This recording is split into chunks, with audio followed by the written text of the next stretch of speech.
Assalamualaikum warahmatullahi wabarakatuh. Hai teman-teman, perkenalkan nama saya Salwa Nabila Pranoto dari Universitas Gunadarma Program Studi Manajemen.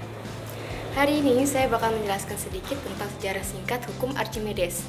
Teman-teman semua pasti pernah mendengar bunyi hukum Archimedes kan?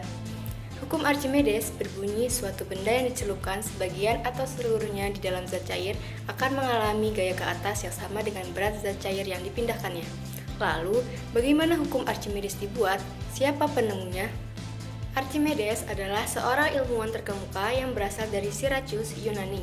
Ilmuwan satu ini hidup di zaman 287 sampai 212 sebelum Masehi. Sebagai seorang ilmuwan besar di zaman itu, Archimedes dapat menguasai beberapa bidang sekaligus, mulai matematika, fisika, filsafat, astronomi, dan teknik.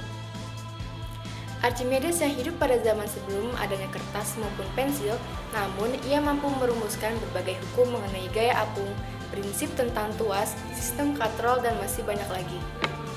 Archimedes mulai dikenal orang setelah ia mendapat perintah dari Raja Hiero II untuk membuktikan kemurnian emas mahkota milik sang raja. Sang raja sengaja memberikan perintah kepada Archimedes karena ia penasaran dengan kehebatannya.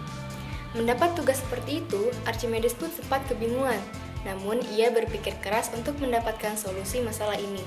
Di saat kebingungannya memuncak, karena belum juga mendapatkan cara untuk membuktikan kemurnian emas sang raja, Archimedes malah memilih menceburkan dirinya ke dalam bak mandi.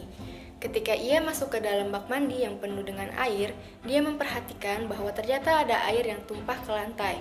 Penasaran, dia pun coba berulang-ulang kali. Tak disangka, dari kejadian dia mandi itu, dia mendapatkan teori yang pada akhirnya kemudian bisa membuktikan kemurnian emas milik sang raja.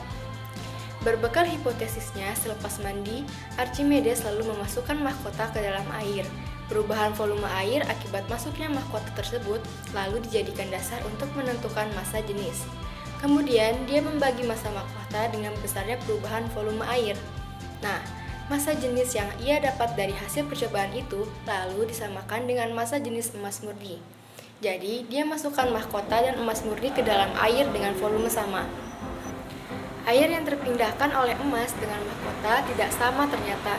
Didapatkanlah kesimpulan emas yang ada di mahkota raja ternyata bukanlah emas murni, tetapi campuran dari zat-zat lain. Dari sanalah Archimedes menemukan teori hukum yang biasa kita kenal sebagai hukum Archimedes.